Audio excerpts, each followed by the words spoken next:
para simpatisan umat Tridharma Klenteng Jombang, selamat malam. Pada kesempatan yang berbahagia ini serentak seluruh dunia ya, itu menyambut merayakan hari besar Kwan Im Pusat Mosat. Hari besar Kwan Im Pusat Mosat Avalokitesvara itu hari raya agama Buddha yang paling mudah untuk diingat ya, di antara hari raya yang lain ya, terutama di kalangan umat Buddha Tridharma maupun Mahayana. Karena perayaan Kwan Im Pusat Mosat ini menggunakan tanggal yang sama, bulannya yang berbeda. Kwan Im Pusat Mosat atau Avalokitesvara biasa diperingati pada tanggal 19 ya, bulan 2, kemudian 19 bulan 6, 19 bulan 9 ya, itu biasa diperingati. Namun sayang tidak semua tempat memperingati 3 peristiwa itu memperingati 3 hal yang sama. Ternyata ada beberapa perbedaan-perbedaan, kemungkinan tergantung ya dari pimpinan tersebut atau cerita yang diterima atau turun-temurun dari kelenteng tersebut. Misalnya saja pas kelahiran beliau itu tidak selamanya memperingati tanggal 19 bulan 2 ya. Ada, saya menemukan beberapa itu memperingatinya pas tanggal itu dengan peristiwa-peristiwa masih ada kaitannya dengan Kwan Im, tapi tidak selama memperingati kelahiran. Demikian pula tanggal-tanggal yang lain. Jadi banyaknya variasi di dalam memperingati Kwan Im Pusat Mosat ini di saat kelahiran beliau. Kenapa banyaknya variasi? Orangnya sama, tokohnya sama ya, kok tanggal kelahirannya bisa berbeda? Jawabnya mudah, karena Kwan Im Pusat Mosat itu tidak mempunyai akte kelahiran ya. Kalau punya kan pasti nyocokannya kan lebih gampang ya. Dan juga Kwan Im Pusat Mosat ini ada berdasarkan historis, sejarah, namun ada juga yang berdasarkan legenda. Nah, namanya legenda itu biasanya tidak dicantumkan tanggal dan tahun yang pasti, itu legenda. Memang di kalangan umat Buddha, di samping cerita kitab suci, kadang-kadang juga menggunakan legenda-legenda. Ya, di zaman Sang Buddha pun ketika membabarkan Dharma, itu tidak lepas juga Sang Buddha mengutip atau menceritakan tentang legenda-legenda yang diakui oleh masyarakat setempat pada waktu itu untuk meyakinkan seseorang. Contohnya legenda di Indonesia. Bapak Ibu percaya atau tidak, coba saya ya ingin mendengarkan Bapak Ibu. Legenda bangunnya Candi Sewu itu semalam suntuh ya. Dalam waktu semalam itu bisa membangun candi 1000 ya. Bapak Ibu percaya? Percaya 1000 ya. Ya, dalam waktu semalam bisa membangun candi 1000 ya. Itu juga ada nilai manfaatnya bagi masyarakat saat ini juga. Orang Indonesia itu menghasilkan karya besar bisa dalam situasi kondisi yang kepepet. Ya, kalau sudah kepepet itu biasanya bisa menghasilkan karya. Anak-anak sekolah kalau mau ujian itu besok mau ujian semalam suntuh itu belajar, ya, dia bisa mengerjakan. Tapi sekalipun hasilnya ya namanya kilat itu juga tidak sebagus kalau dipersiapkan bertahap ya itu. Demikian pula legenda Kwan Im Pusat Mosat ini itu juga penuh pelajaran-pelajaran. Ya, sebetulnya penuh pelajaran-pelajaran. Misalnya saja mencukil matanya untuk obat ayahnya. Itu legenda atau nyata? Ya bisa legenda, bisa nyata juga. Tapi kalau nyata kan rasanya kan tidak mungkin gitu katanya mencukil matanya itu. Ya, ada beberapa pelajaran-pelajaran. Di antara bodhisattva-bodhisattva atau makhluk-makhluk suci yang dipuja di kalangan umat Buddha, setelah Buddha kalau diwihara itu Kwan Im Pusat Mosat. Kenapa? Yang sangat terkesan, yang sangat populer itu Kwan Im Pusat Mosat karena beliau itu banyak memberikan mujizat-mujizat, penyembuhan-penyembuhan. Mudahnya mujizat itu di luar kebiasaan. Misalnya sakit nggak sembuh-sembuh, minum obat nggak sembuh-sembuh, ya. Kemudian ada yang nyarankan minum air tapecu, ya. Ada yang sembuh gitu. Itu kan di luar kebiasaan itu. Sudah pergi ke dokter kemana-mana, ada yang nyarankan minum air tapecu, ternyata bisa sembuh juga. Itulah daya mujizat makhluk suci, ya. Dan banyak juga yang mujizat-mujizat yang dirasakan bukan saja kalangan umat Buddha, namun di kalangan umum juga banyak. Saya sudah bertugas di beberapa wihara. Banyak juga wihara-wihara yang saya tugas di situ ada altar Kuan Im. Ternyata yang sembahyang itu bukan saja umat Buddha atau simpatisan, agama yang lain pun juga banyak juga. Dan mereka datang di altar Kuan Im bukan cuma sekali, dua kali, beberapa kali. Ada kemungkinan kalau datang beberapa kali karena doanya sering dikabulkan. Kalau datang sekali itu tidak dikabulkan, pasti sudah males. Karena beberapa kali, beberapa permohonan dan sering kali dikabulkan, maka dia tuman untuk datang. Itulah welas asih Wani Pusat Musat yang universal. Di dalam memberikan berkahnya, pelindungannya, daya mujizatnya, tidak memandang agama yang dianut oleh seseorang, baik itu Buddha maupun non Buddha, ya. Banyak sekali contoh-contoh, ya. Maka Bapak Ibu sekalian, tidak mengherankan bagi umat Buddha dan para simpatisannya kalau sembahyang di kelenteng atau di wihara selalu, ya, untuk datang ke altar Kuan Im. Maka saya beri judul Kuan Im Pusat selalu di hati umatnya, karena pernah merasakan pertolongan, bimbingan dari Avalokitesvara Mahasatwa ini, ya. Marilah Bapak Ibu kita bersama-sama untuk selingan, ya. Di samping ceramah kita juga kembali nyanyi. Kalau nyanyi lagunya tadi tidak langsung diketahui, kita nyanyi yang langsung diketahui. Judulnya Avalokitesvara. Bante Sadanyano itu biku aliran tradisi Theravada, namun ngarangnya lagu Avalokitesvara, ya.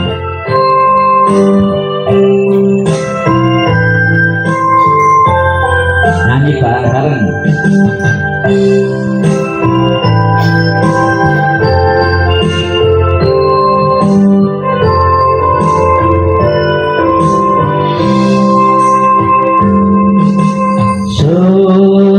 Besar kasih sayangmu Avalokitesvara,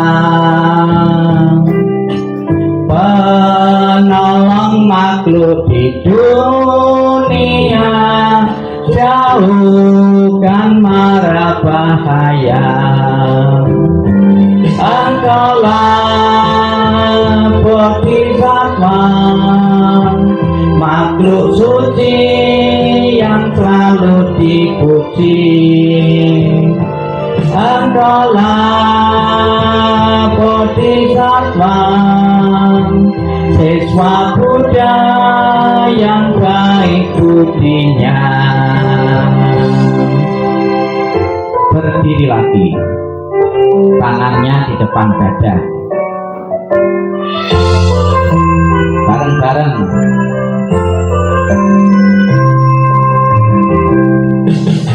Sungguh besar kasih sayangmu Avalokitesvara, penolong makhluk di dunia, jauhkan mara bahaya. Engkaulah bodhisattva, makhluk suci yang selalu dipuji.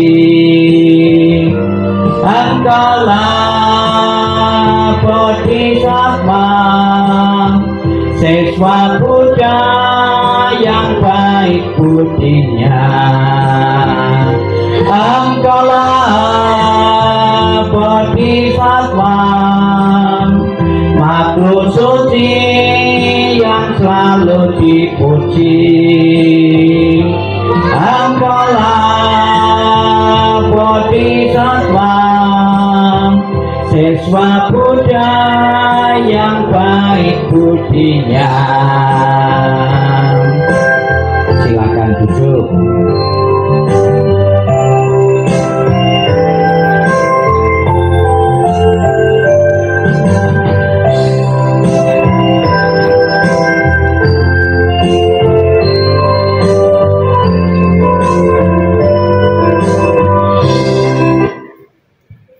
Avalokitesvara atau bodhisattva ini banyak simbol-simbol yang diciptakan untuk menghormati beliau. Simbol-simbolnya kalau di kelenteng-kelenteng ada altar yang umum itu dalam bentuk rupang atau patung, ya patung-patung Kuan Yin, ada beberapa versi. Namun di samping patung ada juga lukisan-lukisan, ya bisa ditempelkan. Biasanya kalau patung, kalau di altar itu biasanya ada saji-sajian. Tapi kalau dalam bentuk lukisan-lukisan di rumah-rumah tidak selamanya itu ada sajian-sajian. Apakah boleh misalnya saja saya dalam satu keluarga itu tidak beragama Buddha, ada yang agama lain, saya takut yang agama lain tidak cocok dengan saya atau tidak nyaman dengan keyakinan saya, terus tidak membuat altar, tidak menaruh gambar dan sebagainya, sangat boleh. Jadi di saat kita mau sembahyang Kuan Yin, visualisasi, membayangkan sesosok Kuan Yin, ya sama saja, ya membayangkan visualisasi Kuan Yin, ya itu sama saja juga menjaga kehadiran Kuan Yin. Kalau sering apa yang kita lihat, yang sering kita baca itu sesosok makhluk-makhluk suci, tentunya pikiran kita pun akan terinspirasi akan kesucian Kuan Yin Pusat Moksha. Demikian pula sering kita melihat hal-hal yang positif, gambar-gambar makhluk-makhluk suci, itu pun juga kehidupannya, pola pikirnya juga seperti makhluk suci. Tapi berbeda kalau dalam lingkungannya, dalam ruang kamarnya itu sesosok makhluk-makhluk yang lain atau gambar-gambar yang lain, penyanyi, artis, pemain sepak bola, alam pikirannya juga alam pikiran seperti itu, ya itu. Ya, Kuan Yin Pusat Moksha itu ada gambar yang sangat terkenal, yaitu Kuan Yin Pusat Moksha bertangan 1000, ya bertangan 1000, bermata 1000, ya. Kata-kata 1000 itu di samping Kuan Yin juga ada juga ya kelok 1000, ada kelokan yang jumlahnya seolah-olah 1000. Terus ada uang 1000, ya ada candi 1000. Katanya kenapa disebut candi 1000? Karena harga tiketnya 1000 dulu. Ya, ada lagi binatang hewan yang berkaki 1000, karena ada luling itu susahnya kalau mau masuk sekolah itu. Harus pakai sepatu kan banyak sekali. Itu ya, bertangan 1000. Sesosok gambar Kuan Yin ini atau patung Kuan Yin itu menginspirasi dari generasi-generasi, terutama seniman-seniman seni tari, untuk membuat tarian, ya tarian yang sangat indah sekali, ya. Dari kisah tangan 1000 ini diawali dari ya Kuan Yin Pusat Moksha itu memikirkan, ya di samping memikirkan juga untuk melawan ya penjahat-penjahat, iblis-iblis, siluman-siluman itu mengeluarkan kesaktian dengan yaitu bertangan dan bermata 1000, di mana masing-masing memegang senjata dewa yang berbeda jenis sebagai simbol melawan hal-hal yang buruk. Kemudian juga tangan 1000 ini juga terinspirasi Kuan Yin Pusat Moksha dalam hidupnya itu selalu memikirkan penderitaan makhluk hidup, sampai memikirkan terus-menerus sampai kepalanya itu pecah jadi 1000. Pengaruhi kostum juga mempengaruhi, ya penarinya juga mempengaruhi. Dari karya mereka ini sudah keliling kurang lebih 40 negara katanya, itu keliling membawakan ini tari-tarian ini, ya. Saya katakan di depan penghormatan kepada Kuan Im, salah satunya membuat patung-patung, ya, patung atau rupang. Ya, Bapak Ibu mungkin bisa juga, ini di daerah ini ada patung Kuan Im 108.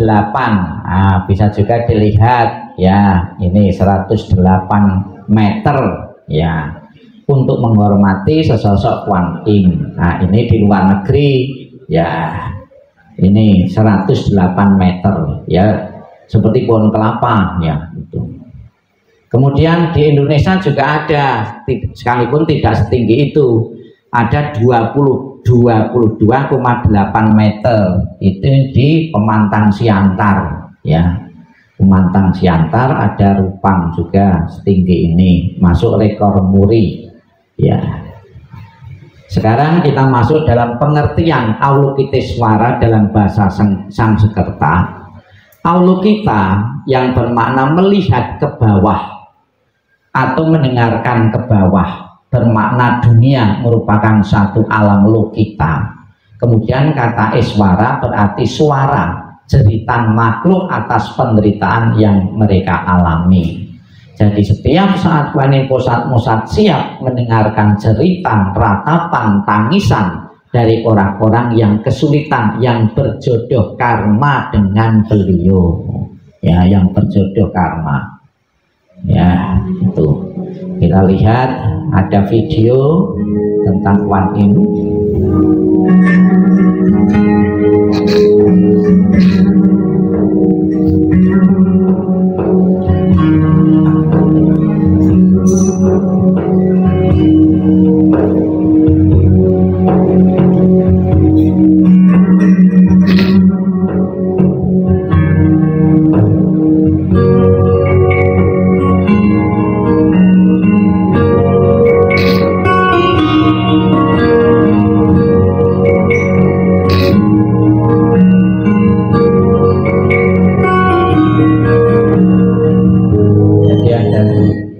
Sosok Kuan Im ini tentunya kalau kita melihat wanita seperti ini dalam agama Buddha, Kuan Im. Kalau tempat lain ada lagi namanya Maria, adalah kepercayaan tradisi namanya Nyi Nyoro Kidul.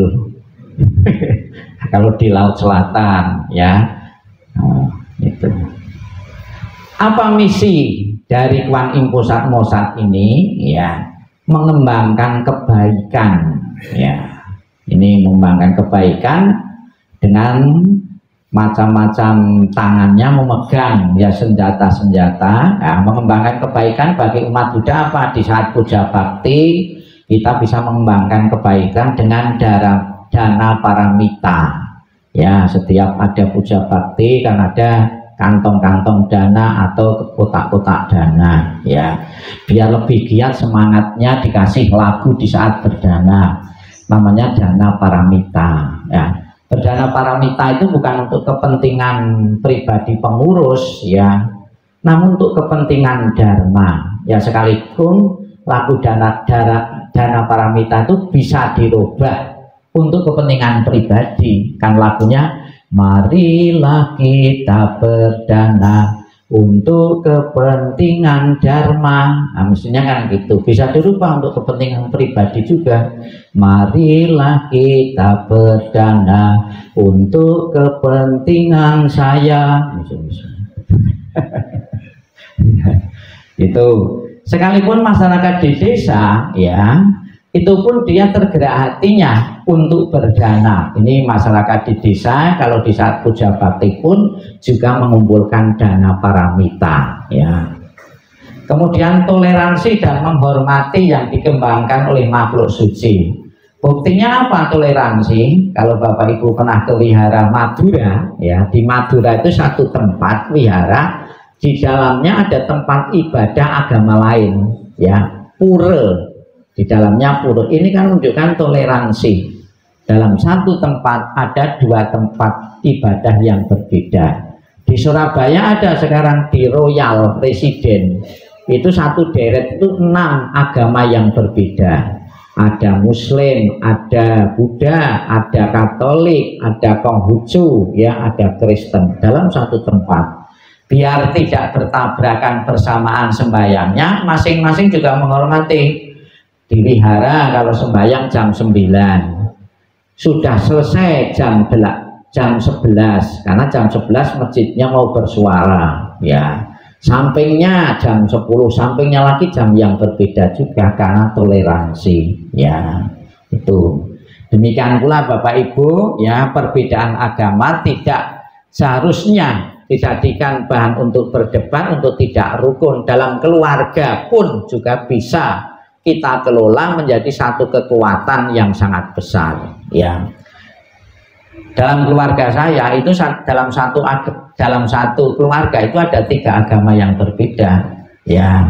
Ada yang Katolik, ada yang Muslim, ada yang Buddha. Di saat perayaan-perayaan masing-masing mengucapkan selamat, ya. Kalau saya merayakan Waisak, saudara-saudara saya mengucapkan selamat Waisak, ya, selamat mengabdi di ladang Tuhan, gitu. Itu mereka yang mengucap. Pas Natal saya pun juga WA atau telepon mengucapkan selamat Natal, ya. Tidak selamanya perbedaan itu sebagai sumber pertentangan, namun justru kita saling belajar, saling mengisi, ya. Itu namanya toleransi dan menghormati. Nah, kemudian toleransi dan menghormati juga tidak semua harus sama, ya. Di sini, ya, tidak semua harus pakai kacamata, ada yang tidak, ya. Demikian pula ikat kepala, itu ada juga umat itu yang pakai kupluk, ada yang enggak. Toleransi juga, ya. Pengendalian diri dan mawas diri, ya, ini Kuan Im. Kemudian menghindarkan dari mara bahaya, menginjak, ya, mara bahaya di laut, diinjak, dikuasai, yang menghindarkan diri dari mara bahaya. Sebetulnya Bapak Ibu masih banyak penjelasan tentang Kuan Im Posak Mosak